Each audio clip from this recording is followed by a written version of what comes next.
서로 한번 눈을 보시면서 이렇게 축복하십니다. 감사합니다. 고맙습니다. 사랑합니다. 행복합니다. 우리 5월달 들어서 각 주일마다 부서들이 와서 함께 예배하는데, 오늘은 우리 청년부들이 오후 예배에 청년부 예배가 따로 있어서 많이 오지는 못한 것 같아요. 우리 청년들 자리에서 한번 일어나시겠습니까? 뒤로 돌으셔서 우리 성도들을 보시면서, 우리 대표 선수만 왔습니다. 청년부 다 온 건 아니고요. 우리 청년부 친구들 하나님께서 크게 들어쓰시고 미래를 열어주시기를 바라고, 아멘 좀 크게 해주시면 얼마나 감사해서 앞으로 우리 교회의 기둥이 되기를 바라고, 가정의 행복이 되기를 바라고, 잘 되기를 바라고, 그런 마음을 담아서 여러분 크게 박수!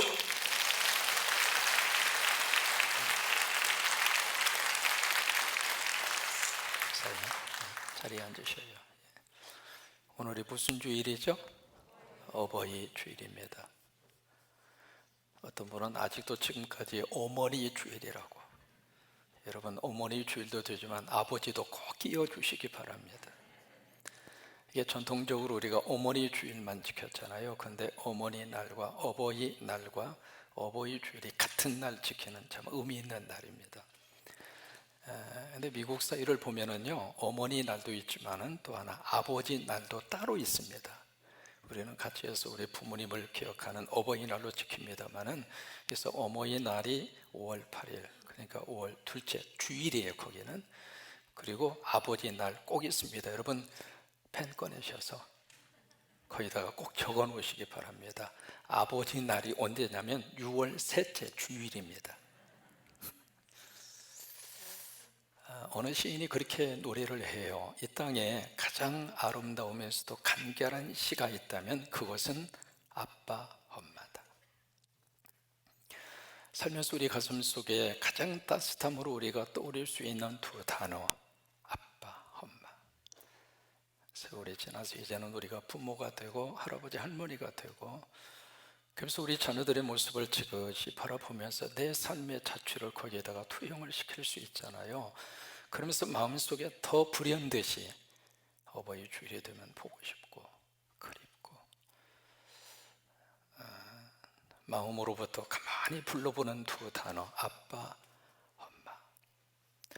우리 한국의 동화작가 중에 정채봉이라고 하는 분이 계십니다. 그분이 이제 많은 동화를 우리에게 남겨줬잖아요. 그분이 쓴 시 가운데 엄마가 휴가를 나온다면 이라고 하는 시가 있습니다.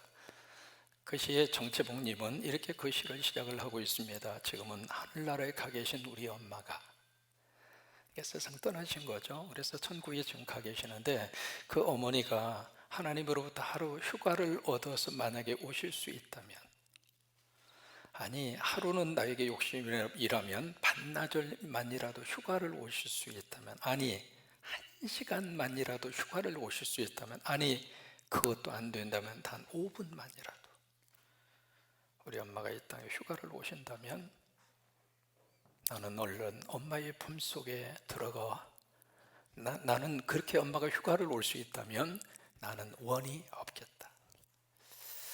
나는 얼른 엄마의 품속에 들어가 엄마와 눈맞춤을 하고 저 가슴을 만진 다음, 그리고 한 번만이라도 엄마라고 소리내어 불러보고, 그동안에 살면서 마음속에 숨겨놓았던 여러 가지 많은 사연들이 있는데 그 중에 억울한 사연 단 한 가지만이라도 엄마에게 일러 바치고 나는 엉엉 울고 싶다.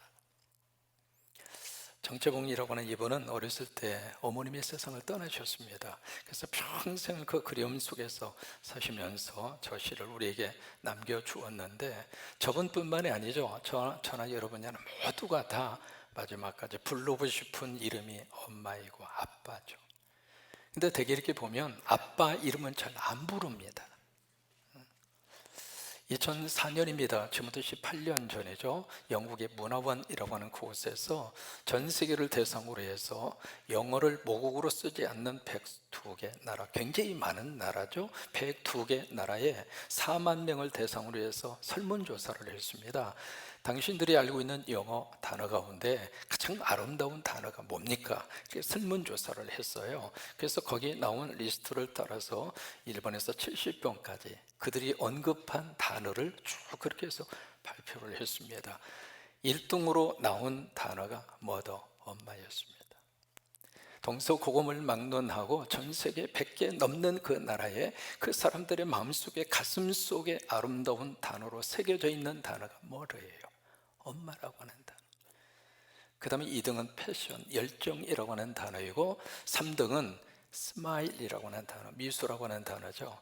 이 시간에 한번 여러분 웃으세요. 웃으면 복이 옵니다. 시작. 스마일. 그 다음에 4등으로 올라간 단어가 love, 사랑이라고 하는 단어이고요. 5번째 올라간 단어가 eternity, 영원이라고 하는 단어이고요. 그런 식으로 해서 1번부터 쭉 순위를 매겨서 그렇게 가는데 40번째로 올라간 그 단어가 pumpkin, 호박입니다. 그 다음에 50번째로 올라간 그 단어가 캥거루라고 하는 여러분 동물 아시죠? 그 다음에 69번째로 올라간 단어가 껌입니다. 그때 70번까지 아무리 눈을 씻고 찾아봐도 아버지는 없습니다. 징그라. 그래서 거기 밑에다 뭐라고 쓴 줄 알아요? 아빠는 껌보다 못한 존재인가. 오늘 우리가 에베소서 6장을 읽었잖아요. 에베소서 6장을 읽으셨는데 이 6장의 말씀은 5장과 함께 읽으셔야 돼요. 그래서 에베소서 5장과 6절 말씀에 가장 중요한 거기에 자전거로 말하면 홉이라고 하는 것이 있죠. 축이라고 하는 그 뜻인데 그 홉을 통해서 자전거의 모든 이것이 다 연결이 되는 것처럼 에베소서 5장과 6절을 이어가는 홉, 거기에 가장 중심 구절이 에베소서 5장 18절이에요. 술 취하지 말라 이는 방탕한 증언이 따라서 하십니다. 오직 크게 하십니다. 오직 성령의 충만을 받으라. 그렇게 되시기를 축복합니다. 성령으로 충만하라. 여러분 이게 에베소서 5장 18절 말씀이거든요. 여러분 성령에는 두 가지의 역사가 있습니다. 첫째는 성령의 내주가 있어요. 그래서 예수님이 보좌우편에 올라가신 다음에 바로 부활의 영으로 예수 그리스도의 영으로 성령님이 오셨잖아요. 그 성령님이 내 안에 들어오셔서 하나님의 영으로 말미암지 않고는 예수를 주라 시인할 자가 없느니라. 그래서 성령님이 내 안에 들어오셔서 예수님이 나의 구주라고 하는 사실을 고백하게 하시고 그것을 입술로 시인하게 하시고 성령님이 내 안에 계셔서 예배에 오게 하시고 성령님이 내 안에 오셔서 은혜의 찬양을 올리게 하시고 성령님이 내 안에 오셔서 우리 청년들을 세우시고 성령이 내 안에 계셔서 믿음의 삶을 시작하도록 하시고 이것을 가르쳐서 성령의 내주라고 그래요. 근데 그 다음 단계가 있습니다. 그것이 바로 성령의 충만입니다. 성령 충만은 성령의 퍼포스가 막 쏟아지는 그곳에 내 몸을 던지는 거예요. 그게 성령 충만이에요. 그러면 성령 충만하면 어떤 역사가 나타나게 되는가? 바로 에베소서 5장 18절에 바로 이 성령 충만한 말씀을 우리에게 해주시면서 성령 충만이 삶의 자리에서 어떤 결과와 어떤 역사가 나타나는가? 그러면서 그 다음에 바로 나오는 삶의 현장이 어디냐면 가정입니다. 성령 충만하고 교회 생활 잘해라. 성령 충만하고 하나님 앞에 헌신해라. 그게 아니었어요. 성령 충만하고 성가대 열심히 헌신해라. 그게 아니었어요. 성령 충만하고 만나오래 가서 여러분 열심히 우리 식당 봉사하십시오.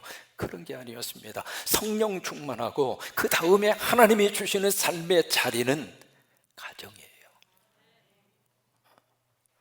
여러분 성령 충만하셔서 우리의 가정이 행복하시기를 축복합니다. 가정을 든든하게 세워가고 가정이 흔들리지 아니하고 뿌리째 뽑히지 않을 수 있는 유일한 근거는 성령 충만입니다. 마귀와 사탄이 아무리 가정을 흔든다 할지라도 그 가정을 든든하게 세워주시는 분은 성령 충만이에요. 그래서 성령의 충만을 받으라. 그리고 나서 주신 말씀이 바로 가정에 대한 문제인데, 그래서 에베소서 5장 18절의 말씀이 끝난 다음에 22절부터 거기에서 대상자 한 사람 한 사람씩 하나님이 부릅니다. 25절을 보시면 아내들아. 여러분 그 아내는 그냥 아내가 아닙니다. 성령 충만 받은 아내입니다. 그러니까 성령 충만 받지 않고서는 그 에베소서 5장 22절에 그 아내들에게 주신 말씀을 아멘하고 그 말씀대로 따라갈 수가 없어요. 그런데 성령으로 충만하면 그 말씀대로 아멘 하면서 자기 남편에게 복종하고 그렇게 갈 수 있다고 하는 거예요. 그 다음에 25절을 보시면 남편들아 그렇게 말씀을 하시잖아요. 여러분 성령 충만하면서 가정 안에 첫 번째로 우리 성령 충만의 역사와 결과가 어디에서 나타나는가? 부부입니다. 여러분 부부관계가 다시 회복이 되고 부부가 사랑으로 하나가 되고 부부가 서로 나 당신 만나서 나 행복하다고 그렇게 말하고 고백해 줄 수 있는 멋진 그 부부는 무엇으로 가능한가? 성령 충만입니다. 아멘 하시기 바랍니다. 그 다음에 주시는 대상이 바로 누구냐면 오늘 에베소서 6장 1절로 3절에서 말씀하시는 자녀들아. 오늘 이 자녀들아 이 말씀도 그냥 자녀들은 에베소서 6장 1절로 3절의 말씀을 한글이니까 읽을 수는 있지만 이 말씀대로 따라서 할 수는 없어요. 성령으로 충만할 때 우리 자녀들이 성령으로 충만할 때 그때 이 말씀을 깊이 묵상하면서 아 그렇구나 이 말씀 속에 하나님의 역사하심이 있구나 그래서 이 말씀에 아멘하면서 이 말씀대로 우리가 그대로 실천할 수 있거든요. 그 힘은 자녀들 속에 있는 것이 아니라 성령님 안에 있는 거예요. 그 다음에 자녀들에 대한 문제가 끝난 다음에 에베소서 6장 4절로 가서 보시면 그 다음에 주시는 대상이 부모입니다. 그리고 그 다음에 나오는 대상이 종 그리고 상전입니다. 이 모든 삶의 자리가 무엇으로 이 말씀대로 이루어질 수 있는가? 성령 충만입니다. 에베소서 5장 18절의 말씀이 내 속에 그대로 이루어졌을 때 그때 우리 가정 안에 하나님의 은혜가 흘러가고 부부 속에 놀라운 하나님의 축복이 아름다운 살림의 꽃으로 일어나서 부부지간의 관계가 서로 회복이 되고 부모와 자식의 관계 그 다음에 회사 생활 기타의 직장 생활 이 모든 삶의 여건 속에 하나님의 살림의 꽃이 피어날 수 있다고 하는 거예요. 그러니까 이 모든 것의 힘은 어디에서 오는가? 성령 충만입니다. 그러면서 에베소서 6장 1절로 3절에 1절에 그렇게 말씀하시잖아요. 자녀들아 그 다음에 뭐라고 말씀하시는가? 주 안에서 너희 부모에게 뭐 해라? 순종하라. 이것이 옳으니라. 여러분 거기 보시면 그 말씀 우리가 읽으실 때 잘못 해석하고 잘못 적용하는 경우가 있습니다. 주 안에서 너희 부모에게 순종하라 그렇게 말씀하시니까 아 그렇구나 예수 안 믿는 우리 부모님은 주님 밖에 있으니까 그 부모님은 순종하지 않아도 되는구나. 여러분 그 말씀이에요? 아니에요. 오해하지 마십시오. 거기에 주 안에서라고 하는 그 단어는요 이 말씀하고 연결이 되는 거예요. 만약에 성령으로 충만해서 내가 하나님의 자녀가 되고 그리고 내가 구원받은 하나님의 백성이 되었다면 너희 부모가 예수를 믿든 안 믿든 내 마음에 들든지 안 들든지 아무 상관이 없다 그 말이에요. 그러니까 주 안에서라고 하는 것은 안과 밖을 구별시키는 그 단어가 아닙니다. 내가 예수님 안에서 예수님 믿고 그리고 믿음 생활하고 그리고 하나님의 자녀됨의 확신을 가지고 우리가 산다면 그렇다면 너희는 너희 부모에게 거기에 무슨 조건이 없잖아요. 부모라고 하는 그 사실 하나 때문에 그 부모에게 어떻게 하라고 말씀하시죠? 순종하라는 거예요. 순종하라 이것이 뭐예요? 옳다 그 말이에요. 여러분 이 순종이라고 하는 단어는 권위 앞에 그 권위를 통해서 나오는 그 말을 경청한다 그 말이에요. 우리가 부모님에게 순종한다는 이야기는요 부모님의 말씀을 잘 들어드리는 거예요. 근데 이게 나이가 들고 세월이 흐르면 부모님이 말씀을 하시면 무엇부터 해요? 인상부터 팍 씁니다. 그러면서 꼭 하는 말이 있습니다. 뭘 안다고? 그러면 지는 뭘 알아? 이게 순종의 단어의 뜻은 바로 부모님이 하시는 말씀을 가만히 들어드리는 거예요. 그리고 고개를 끄덕여주고 아버님 말씀 옳습니다, 어머님 말씀 옳습니다. 그래서 뒤에서 다르게 한다 할지라도 그게 부모님 앞에서 가는 자녀의 모습이라고 하는 거예요. 근데 그 순종이 무엇으로 연결이 되는가? 하나님 아버지의 말씀을 경청하는 자리까지 이어진단 말이에요. 여러분, 부모님의 말씀에 불순종하는 자식이 보이지 않는 하나님 아버지의 말씀에 순종할 수 있겠습니까? 그래서 너희 부모에게 순종해라, 이것이 옳으니라. 이 옳다라고 하는 것은 첫째로 의라고 하는 뜻입니다. 이것이 의롭다, 그 말이에요. 그 다음에 이게 옳다라고 하는 뜻은 다른 말로 말하면 기본이다, 그 말이에요. 여러분, 무엇이든지 기본이 흔들리기 시작하면 무너지는 거예요. 자식이 부모에게 가져야 될 가장 베이직한 기본, 그것은 무엇인가? 순종이에요. 부모님 말씀을 잘 귀담아 들어주는 거예요. 그 다음에 2절에 가서 보시면은 내 아버지와 어머니를 그 다음에 어떻게 하라고 그랬죠? 공경하라. 이것이 약속이 있는 무슨 계명? 첫 계명이다. 그러면서 그 약속이 무엇인가라고 하는 것을 3절에서 말씀을 하십니다. 이것은 네가 잘되고 땅에서 어떻게 하리라? 장수하리라. 여러분, 여기 약속 있는 첫 계명이라고 하는 뜻은 10계명이거든요. 10계명은 둘로 되어져 있습니다. 첫 번째에서 네 번째, 그 다음에 다섯 번째에서 10번째에서 두 개로 큰 단락으로 그렇게 구별을 지을 수 있는데, 첫 번째에서 네 번째 계명을 대신 계명이라, 하나님과의 관계 속에서, 그 다음에 다섯 번째에서 10번째까지를 대인 계명, 인간 관계 속에서의 계명이라 그렇게 말씀하잖아요. 근데 첫 번째에서 네 번째 계명을 자세히 읽어보시면은 거기는 한결같이 히브리어로 엘로힘, 하나님이라고 하는 단어가 반드시 들어갑니다. 1계명, 2계명, 3계명, 4계명을 보시면, 그 다음에 5계명에서 10계명까지 보시면은 거기는 하나님이라고 하는 단어가 안 나와요. 인간관계 속에서의 계명이기 때문에. 그런데 그 다섯 번째에서 10번째 계명 가운데 엘로힘, 하나님이라고 하는 단어가 딱 한 번 나옵니다. 그것이 다섯 번째 계명, 내 부모를 공경하라. 그러면 하나님이라고 하는 단어가 다섯 번째 계명 속에 딱 한 번 나와요. 그래서 약속이 있는 첫 계명이라고 말씀을 하신 거예요. 그 하나님이 주시는 약속이 무엇인가? 내가 땅에서 잘되고 장수하리라. 여러분, 이 복을 성광의 모든 식구들이 받으시기를 축복합니다. 우리 청년들이 받으시기를 축복합니다. 여러분, 잘 되십시오. 여러분들이 잘 되는 것이 이 나라의 희망입니다. 한 개인의 꿈으로 끝나는 것이 아니라 여러분들이 잘 되는 것이 우리 성광교회의 미래입니다.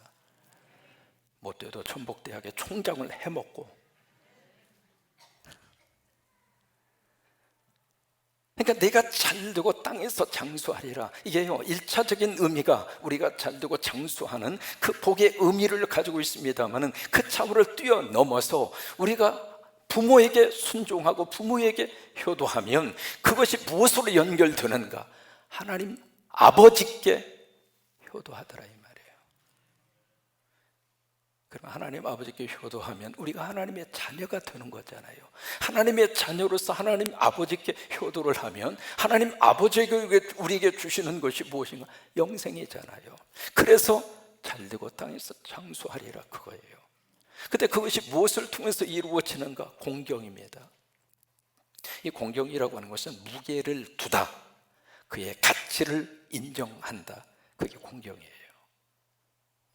그리고 공경이라고 하는 단어를 명사형으로 쓰면 무슨 단어가 나오느냐면, 여기서 나오는 단어가 간입니다. 간, 리버, 간. 우리 장기 있잖아요. 우리 속에 있는 장기 가운데 있는 리버, 간, 그것이 바로 공경이라고 하는 말을 명사로 쓰면 간이라고 하는 단어예요. 우리 사람이 가지고 있는 장기 가운데 가장 큰 장기가 간입니다. 간. 평균적으로 1.2에서 1.5kg이에요. 굉장히 간이 큽니다. 이 간이 하는 일이 엄청나게 많잖아요. 우리 몸의 모든 것의 에너지는 다 간에서 나옵니다. 그리고 이 간이 바로 무슨 화학 공장하고 똑같잖아요. 그래서 간에 문제가 생기면 그때부터 우리가 생명력을 잃게 되는 거예요.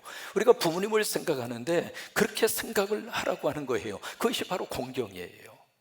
그래서 그 공경을 하면 하나님이 그것을 통해서 뭘 주시는가? 그것이 약속에 있는 첫 계명이고 내가 잘되고 땅에서 장수하리라.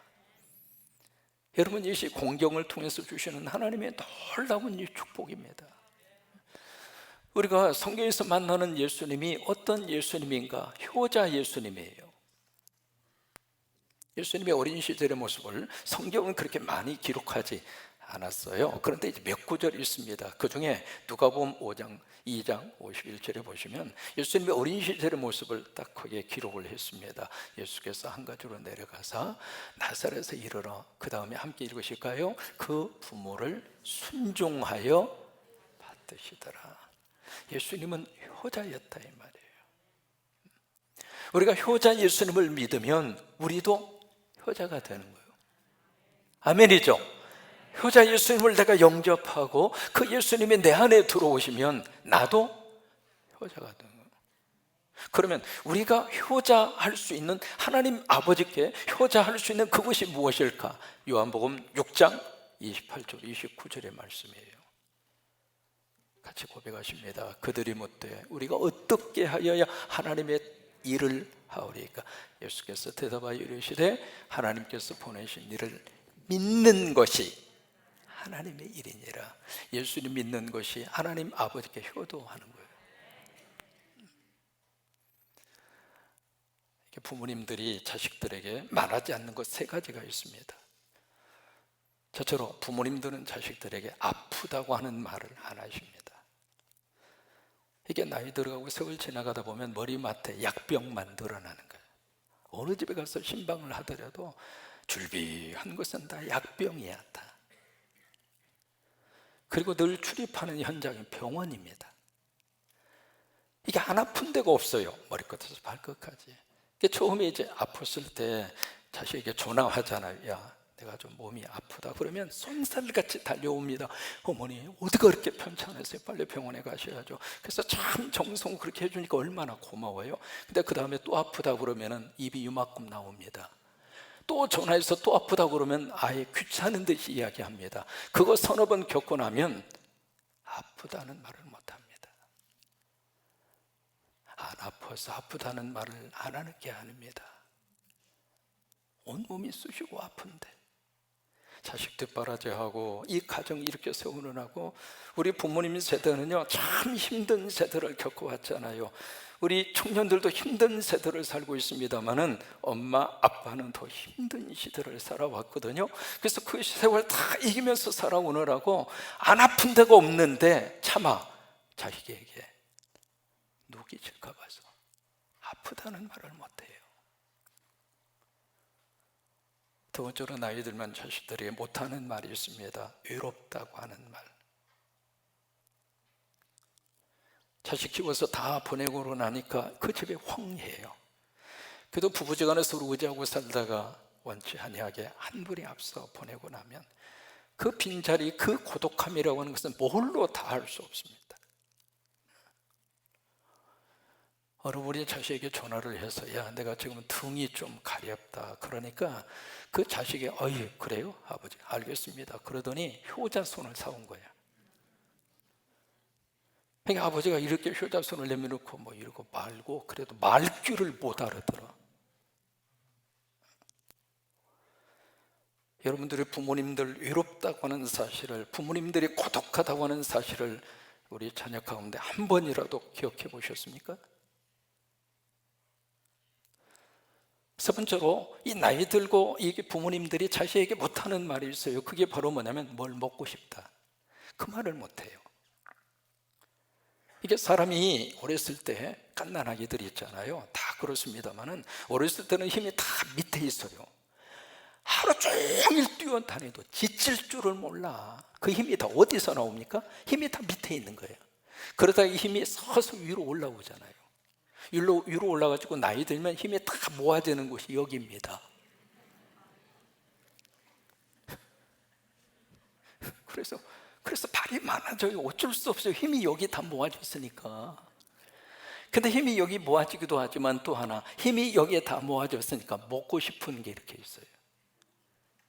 어렸을 때 먹던 것도 먹고 싶고, 갑자기 소고기도 먹고 싶고, 팥죽도 먹고 싶고, 이것도 먹고 싶고, 조청도 먹고 싶고, 갑자기 먹고 싶은 것이 쫙 이렇게 떠오르거든요. 떠오르는데 그거 자식들이 알아서 좀 사드리고 그렇게 좀 해주시면 좋겠는데, 그것도 한두 번이죠. 이런 먹고 싶은 게 있으면은 사 먹어. 무슨 돈으로? 아파트 재펴? 자식 그만큼 위해 줬으면 됐지. 언제까지? 시집장가 보내고 AS 기간도 하도 길어가지고 한도 끝도 없는 거예요. 청년들 기억하세요. AS 너무 많이 원하지만 그 뒷바라지 전부 다 하다 보니까 이제는 세월 다 지나가고 이제 먹을 수 있는 기간도 많지도 않아. 여러분, 입맛이 영원히 있는 게 아니잖아요. 그러니까 먹고 싶다고는 생각이 들면 먹자고, 안 사준다고 괜히 속상해하지 말고, 오지도 않는 전화통 만지작거릴 필요 없어. 그냥 010-7270-1338 담임 목사 전화번호요. 우리 먹자고. 왜 아멘을 안 해?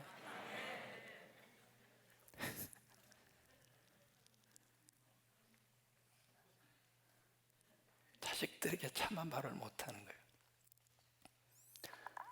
거예요. 우리 자녀들이 부모님에게 효도를 할 때 우리 머릿속에 그런 생각이 있습니다. 지금 젊은이들 가운데 통계가 나왔습니다. 100명 중에 70명이 자기 부모를 미워합니다. 우리 가운데도 우리 자녀들 가운데 부모님 이야기만 나오면 알레르기 반응을 보이는 분이 많습니다. 받은 상처가 많고 부모로부터 너무 짓눌리고, 그래서 그냥 부모님 하면 머릿속이 막 빙글빙글 돌 정도로, 물론 그럴 수 있는 가능성이 참 많습니다. 한국 사람 가운데 미국의 정치계에 투신을 해서 미국의 상원 의원까지 올라간 분이 신효범이라고 하는 장로님이세요. 이분이 2살 때 어머니가 세상을 떠나고 아버지가 2살 배기를 놓고 가출을 해버렸습니다.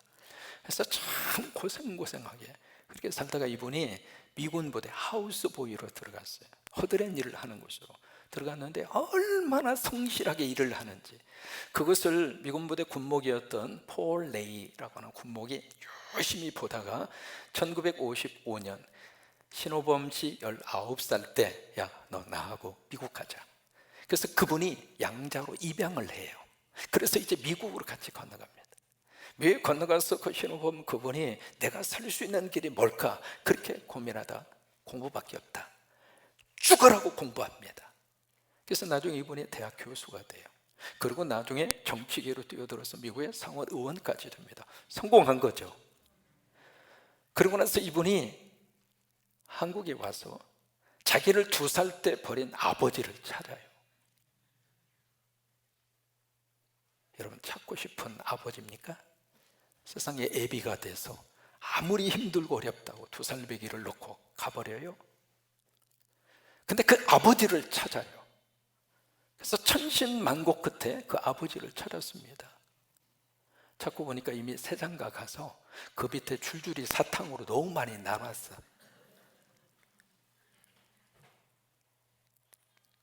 그 아버지를 부둥켜 끌어안고 엉엉 울고, 그리고 나서 그가 아버지에게, 아버지, 나 이제 더 이상 미워하지 않겠습니다.